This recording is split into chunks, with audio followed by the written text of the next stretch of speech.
अभी अभी अनु अपने पति अमन के साथ शॉपिंग करके घर में आई थी कि देखा ननद नेहा वहीं बैठी हुई थी। उसे देखते ही अनु ने तो कुछ नहीं कहा, लेकिन उसके पति अमन ने कहा, जीजी आप कब आई?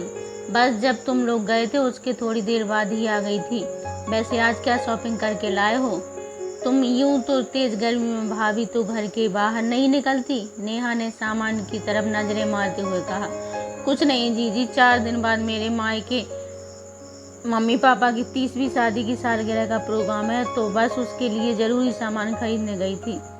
आखिर अनु ने जवाब दिया और सामान लेकर अंदर जाने लगी, लेकिन उससे पहले ही नेहा ने टोक दिया, अरे मम्मी पापा को क्या तोहफा दे रही हो, जरा हमें भी तो दिखाओ। यह सुनकर अनु के पैर वहीं रुक गए।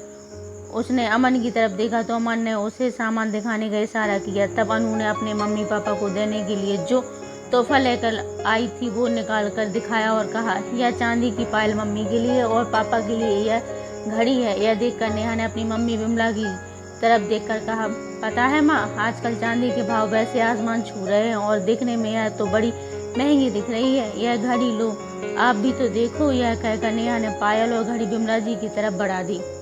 विमला जी ने भी घड़ी और पायल हाथ में लेकर देखा और फिर उसे अनु को वापस दे दिया। अनु सामान लेकर अंदर चली गई। वहीं अमन किसी काम से बाहर आ गया। माँ देखा आपने, भाभी ने और सामान तो दिखाया ही नहीं। आपकी बहू अपने माता पिता के लिए महंगे तोहफे लाती है, लेकिन आपके लिए कुछ लेकर नहीं आई। यही इज्जत है आपकी इस घर में। अचानक नेहा अपनी माँ के कान भरते हुए बोली। यह सुनकर विमला जी बोली, अब भाई इसकी माता पिता की शादी की सालगिरह है तो ले आई, इसमें हमारा क्या काम? पर माँ, जब 2 महीने पहले भाभी वैष्णो देवी घूमने गई थी तो वहाँ से भी कुछ न कुछ तोहफा अपनी माँ के लिए लेकर आई थी, पर तब आपके लिए कुछ नहीं लाई। तुम भी कितनी सीधी हो माँ, कुछ नहीं समझती, नेहा ने फिर बोली। यह सुनकर विमला जी चुप रह गई और काफ़ी देर तक कुछ सोचने के बाद फिर बोली, बोल तो तू सही रही है बेटा, यह तो मैंने ध्यान ही नहीं दिया। पहले बहू फिर भी मेरे लिए कुछ ना कुछ लेकर आ जाती थी, लेकिन अब तो कुछ भी नहीं लाती। सच है, इंसान कब बदल जाए कुछ नहीं कहा जा सकता। यह बातें अंदर अनु को सुनाई दे रही थी। तब वह भी सोचने लगी कि पहले वह विमला जी के लिए अक्सर कुछ न कुछ तोहफे लेकर आती थी, लेकिन हर बार नेहा कुछ न कुछ बहाना बनाकर विमला जी से वह तोहफा ले जाती थी और फिर वापस भी नहीं देती थी। अनु और अमन की शादी के बाद जब विमला जी का जन्मदिन आया था, तब अनु उनके लिए काफ़ी सुंदर सी साड़ी लेकर आई थी। उसने उस साड़ी को तैयार करवा कर ही विमला जी को दिया था, उस उम्मीद के साथ कि विमला जी वह साड़ी अपने जन्मदिन पर जरूर पहनेंगी। पर उस दिन नेहा सुबह सुबह ही आ गई। उस दिन शाम को सबका बाहर खाने का प्रोग्राम बना। तब विमला जी ने तैयार होने के लिए वह साड़ी निकाली तो नेहा की नज़र उस साड़ी पर टिक गई और वह विमला जी से बोली, माँ देखो ना, मैं तो सुबह से ही आई हूँ, मुझे तो बाहर जाने का कुछ पता ही नहीं था।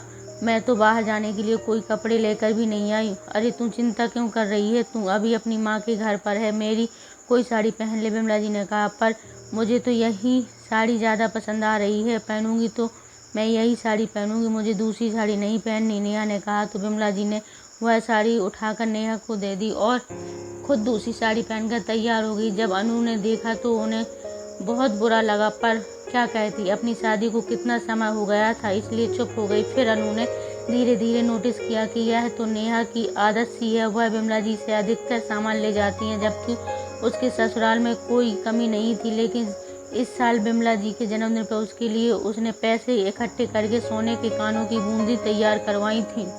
उसके पास ज़्यादा पैसे नहीं थे, इसलिए इस साल जो भी त्योहार पर उसके मम्मी पापा ने उसे विदाई में पैसे दिए थे, वह सब इकट्ठा करके वह चली गई थी। यहाँ तक कि किसी भी तीज त्योहार पर अमन उसे साड़ी चूड़ी वगैरह खरीदने के लिए पैसे देता था, वह तक उसने खरीदे नहीं, बल्कि वो पैसे अपने पास संभाल कर रख लिए। थोड़े पैसे कम पड़ रहे थे तो अमन से पैसे लेकर उसने कानों की बूंदी खरीदी थी और विमला जी के जन्मदिन पर उन्हें उपहार स्वरूप दे दी थी। और साथ ही साथ यह भी कहा था, मम्मी जी यह आपके लिए ही है, इसे आप ही पहनोगे।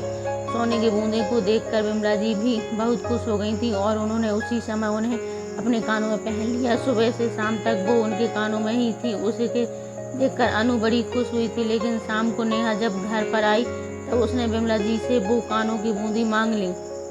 पर बेटा, यह तो बहू ने मुझे तोहफे के तौर पर दी है, यह मैं कैसे दे दूँ? उसे बुरा लग गया तो विमला जी ने मना कर दिया। वाह माँ, आज तुम्हारी बेटी से बढ़कर तुम्हारे लिए बहू हो गई, जो इन धातुओं के टुकड़ों के लिए मुझे मना कर दिया।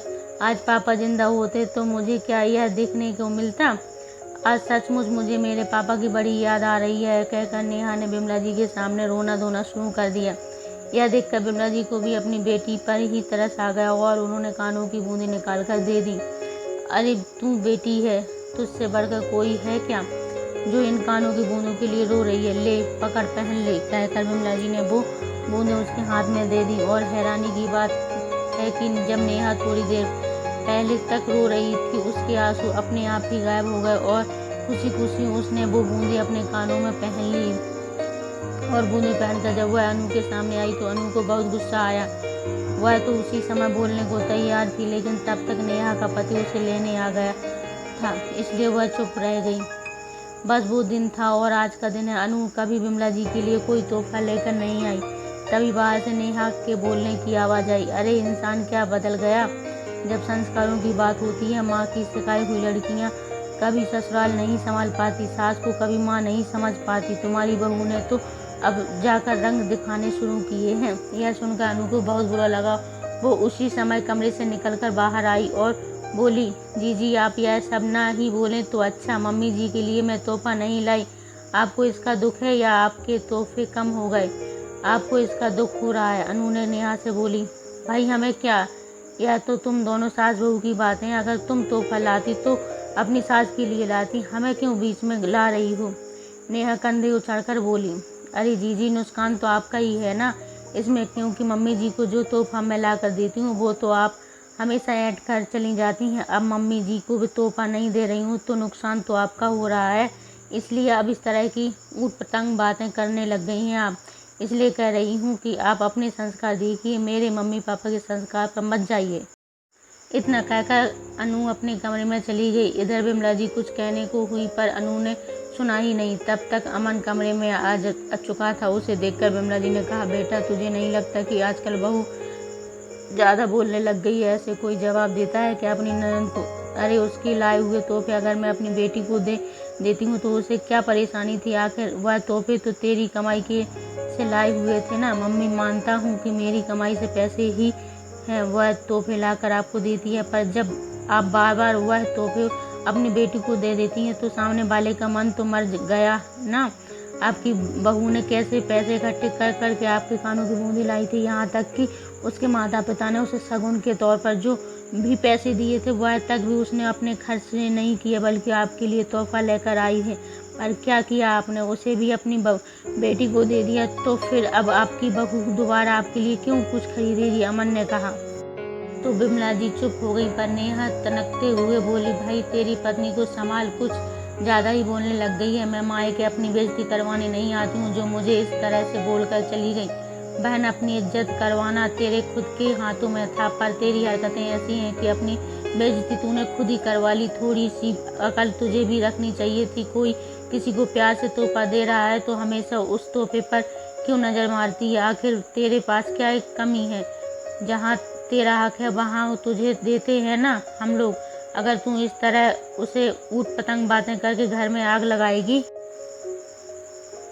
तो बातें सुनेगी, तब तो मैं कुछ नहीं कर सकता। आखिर अमन ने भी टका सा जवाब दे दिया। सुनकर नेहा तिलमिलाते हुए वापस अपने घर रवाना हो गई और अब दोबारा कभी आती भी है तो थोड़ी देर रुककर चली जाती है, पर अनु से ज़्यादा बात नहीं करती। आखिर फिर इस बार करवा चौथ पर अनु ने बिमला जी के लिए साड़ी ला कर दी, पर इस बार भगवान की कृपा रही, वह साड़ी बिमला जी ने पहनी। सबसे बड़ी बात, नेहा ने उसे देखने के बावजूद भी नहीं मांगी। तो दोस्तों मैं उम्मीद करता हूँ कि आपको यह कहानी पसंद आई होगी। फिर मिलेंगे आपसे अगली कहानी में। जब तक के लिए स्वस्थ रहिए, मस्त रहिए। राधे राधे।